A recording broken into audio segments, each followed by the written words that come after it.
Salut, bonsoir ou bonjour, dépendamment du moment où tu m'écoutes. Voici la suite tant attendue de la capsule qui va expliquer le mensonge qui a été élaboré dans ton cahier d'exercice. Ce que je disais comme étant un mensonge, c'est que dans le cahier, on nous disait que de transformer de la forme canonique à la forme factorisée, ça ne se faisait pas de façon directe, donc il fallait passer par la forme générale et ensuite se rendre par la forme factorisée. Mais il y a un petit quelque chose que j'ai découvert que ça peut très bien faire en passant par la complétion du carré. Donc, sans plus tarder, on va y aller avec un exemple. Donc, je vais appliquer la complétion du carré. Donc, tu te rappelles de cette méthode-là qui a été vue dans le chapitre 3 et aussi dans les dernières capsules. L'idée ici, c'est de toujours mettre le A en évidence dans le trinôme. Donc, on met le A en évidence, donc divise par moins 2, divise par moins 2, divise par moins 2. Ça me donne ce fameux trinôme-là. Le nouveau b qui apparaît, on divise par 2, on le met au carré pour pouvoir ajouter et soustraire le terme qui s'en vient. C'est ce que nous avons fait. Donc 2 divisé par 2, 1 au carré plus 1. Donc on enlève et qu'on complète avec le reste qui apparaissait dans le trinôme.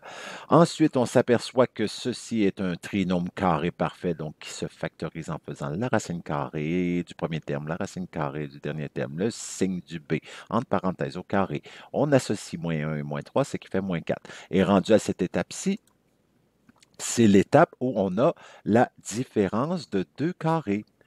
Or donc, quand on est rendu à cette étape-là, je vais te demander de faire un stop parce qu'en partant de la générale et en appliquant la complétion du carré, en arrêtant à cette étape-ci, ce qu'on va faire, on va pouvoir la transformer directement en canonique, tout simplement en distribuant le A devant la première parenthèse et avec l'expression qui est après le moins dans la différence de carré. Donc, on distribue le moins 2 ici et le moins 2, on le multiplie par moins 4, ce qui va nous donner tout simplement la forme canonique.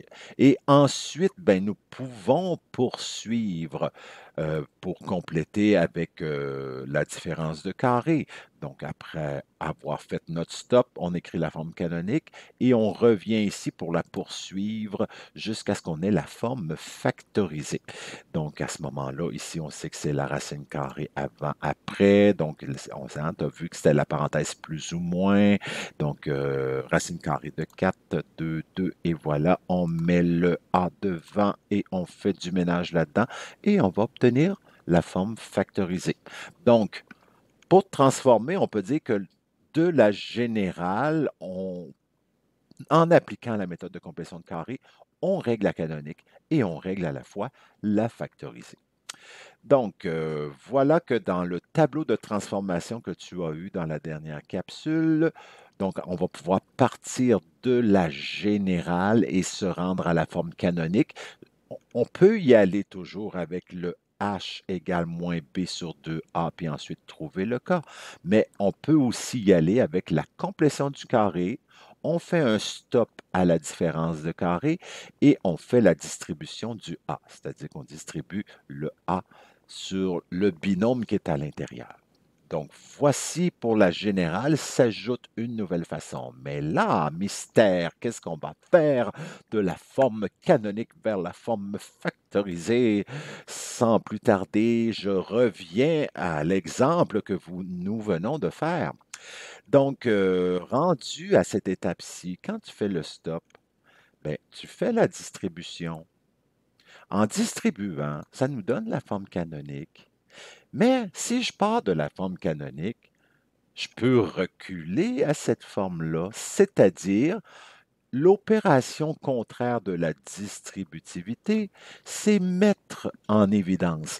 Donc, à partir de la canonique, vous allez pouvoir mettre le A en évidence, c'est-à-dire que voici comment on fait.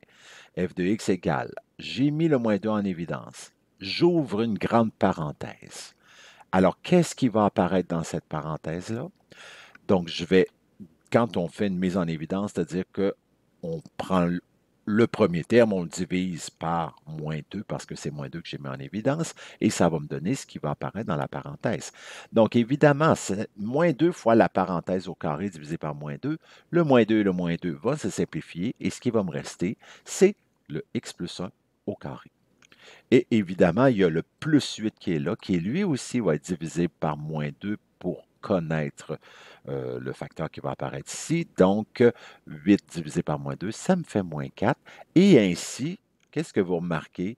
En partant de la forme canonique, en mettant le A en évidence, on revient à la ligne de la complétion du carré qui devient à la ligne où c'est devenu une différence de deux carrés. Donc, à ce moment-là, on peut poursuivre avec la différence de carré, parenthèse plus moins, racine carrée avant, racine carrée après, hein, touc, touc, et voilà, on a la forme factorisée. Donc, on peut partir de la forme canonique pour se rendre à la forme factorisée en mettant le A en évidence et en ayant la ligne différence de carré et poursuivre jusqu'à la forme factorisée. Alors, pour être sûr que tu as bien compris, nous allons faire un exemple appliqué encore une fois en partant de la forme canonique pour se rendre jusqu'à la forme factorisée. Donc, nous allons appliquer la mise en évidence. Donc, on va mettre le A en évidence. On a la canonique, on l'a vu à la forme factorisée. A en évidence. F de x égale moins 0,2, c'est mon A à mettre en évidence. J'ouvre une grande parenthèse. Je divise cette première expression-là par le A. Il me reste donc la parenthèse au carré. Je divise le plus 500 par moins 0,2. Donc, ça me donne moins 2500. Rendu à cette ligne-là, on sait que c'est la différence de deux carrés. Donc, à ce moment-là, parenthèse, parenthèse, une plus, l'autre moins, racine carrée avant le moins, racine carrée après le moins, on insère le A et voilà, on fait du ménage et nous avons la forme factorisée. C'est pas extraordinaire? Donc, je suis meilleur que le cahier parce que j'ai découvert comment faire. Et j'y vais avec un autre exemple qui va avoir la particularité. Si tu remarques, elle ressemble beaucoup à la même fonction qu'on a utilisée précédemment. Au lieu d'avoir moins 500, l'autre avait plus 500. Donc, qu'est-ce qui arrive si je change le signe ici du 500? Donc, plutôt que de l'avoir positif, on l'a négatif. Alors, ben, j'y vais encore une fois mettre en évidence. Donc, allons-y. On divise la première expression, donc ça donne ça. Et moins 500 divisé par moins 0,2 me donne plus 2500. Là, tu serais tenté de dire, ah, c'est une différence de carré, on continue.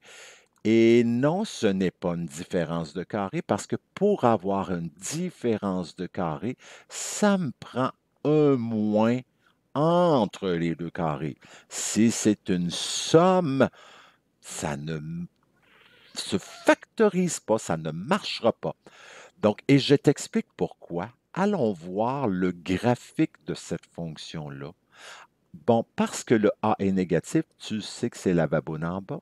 Et si je vais chercher son sommet, donc je prends le signe contraire pour le H, je prends le K qui est ici. Donc le sommet, c'est 7 et moins 500.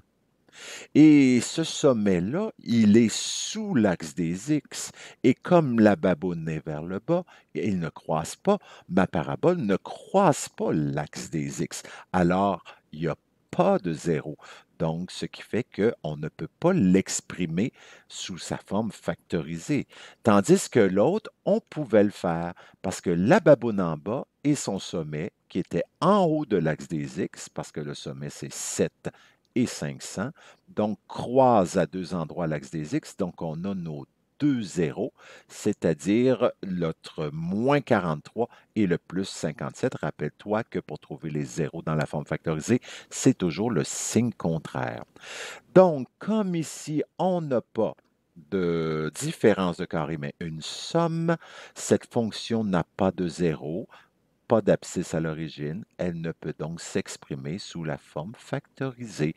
Donc, si tu arrives à cette situation-là et que tu arrives à une pas différence de 2 carrés.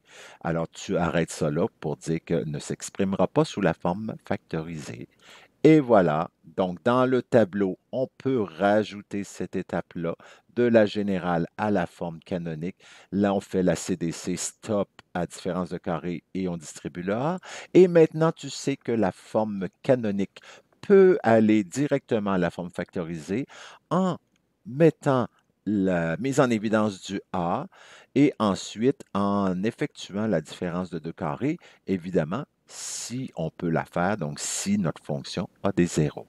Et voilà, sur ce, je te souhaite un bon travail. Au revoir.